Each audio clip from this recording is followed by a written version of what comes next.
နန်ထန်နဲ့ training ဝင်တဲ့လူတော်များကစားရတာ used to ဖြစ်နေပြီဖြစ်တဲ့အပေါ်ပိုင်းနဲ့ဘိုက်နဲ့တွဲပြီးကစားလို့ရတဲ့လေ့ကျင့်ခန်း၅မျိုးကိုဒီနေ့မှလုပ်ပြပေးမယ်နော်။ပထမဆုံးတစ်ခုကတော့ hammer ရဲ့ ladies ရဲ့ကိုတွဲပြီးတော့ဝင်ထားပေးထားတယ်။သူကလက်မောင်းမဆေရဲ့အောက်ပိုင်းမဆေရဲ့ focus ထားပြီးတော့ဝင်ထားပေးထားတယ်။ကစားတဲ့ခါကျလို့ရှိရင်လည်းတို့ခါမကော့ထားပဲနဲ့ခါနဲ့ကျင်းမြင့်နဲ့ကပ်ပြီးတော့6ကိုတန်းနေအောင်ဆက်ပြီးတော့သွားဖို့တော့လုပ်မယ်နော်။ဒါကိုနန်ထတို့15ချိန်3ကြောကနေပြီးတော့20 4ကြောလောက်ထိကစားပြီးလို့ရတယ်။ခေါင်းကနိုင်ကြမနိုင်ဘူးဆိုလို့ရှိရင်တော့ကျင်းမြင့်မှာချပြီးတော့ဝင်ထားပြီးလဲရပါတယ်နော်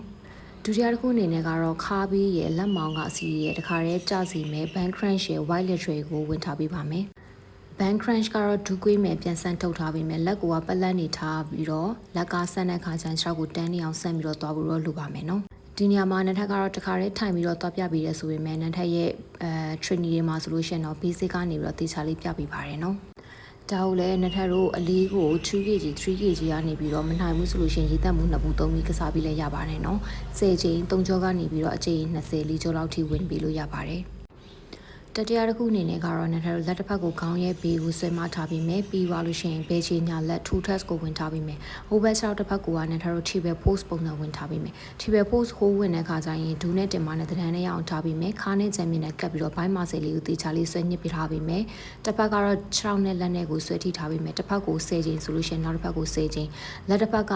ခေါင်းကိုဆွဲမထားဖြစ်တော့ကြောင့်မလို့ level ကို focus မထားဘဲနဲ့ဘိုင်းမဆေကိုပဲထိရောက်မှုရှိသလားတခါတည်းစစ်ထားပေးပါမယ်နော်သူ့ကိုလည်းနထတို့အရှိရပြောထားတဲ့အတိုင်းလေးပဲအချိန်နဲ့ကြော်ရည်နဲ့ကိုနိုင်သလိုဝင်ထားပြီးလို့ရပါတယ်အခုပြထားလေ့ကျင့်ခန်းတွေကလွယ်ကူရဲဆိုပေမဲ့ထိရောက်မှုရှိစေတဲ့လေ့ကျင့်ခန်းပါနော်နန်ထက်နဲ့ join နေတဲ့ client တွေတော်တော်များများအကြိုက်တွေ့စေတဲ့လေ့ကျင့်ခန်းလည်းဖြစ်ပါတယ်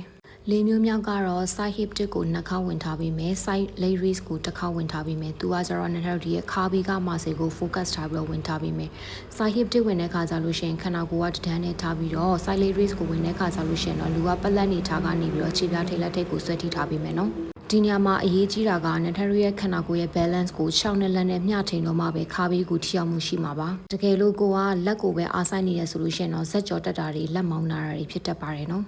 ဒီရဲ့လေ့ကျင့်ခန်းကိုလည်းနထတို့အရှိရပြောထားတဲ့အတိုင်းပဲအကျဉ်းနဲ့အကျော်ရည်နဲ့ဝင်ထားပြီးလို့ရပါတယ်နထကတော့ဒီမှာတစ်ဖက်ပဲပြထားပေးပါတယ်နောက်ဆုံးတစ်ခုအနေနဲ့ကတော့ kneeling push up ရဲ့ downward dog two test ကိုဝင်ထားပြီးပါမယ် push up ဝင်တဲ့ခါကျလို့ရှိရင်နထတို့လက်ကပခုံးကျဲပဲဒူးထောက်ထားပြီးတော့လက်ကိုတဝက်တိတိကိုချူချထားပြီးမယ်ပြီးရင်တွန်းတင်နဲ့တခါတည်း downward facing dog နဲ့ two test ကိုတခါတည်းတွဲပြီးတော့ဝင်ထားပြီးပါမယ်နော်အခုပြထားတဲ့လေ့ကျင့်ခန်းတွေက mat pilates ကို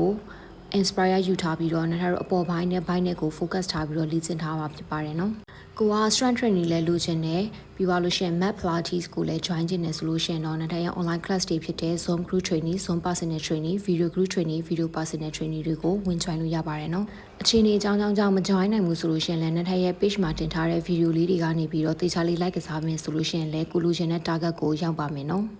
download လုပ်ချင်တယ်ဆိုလို့ရှိရင်တော့နထရဲ့ YouTube channel မှာလည်းနထတင်ထားပေးပါမယ်နော်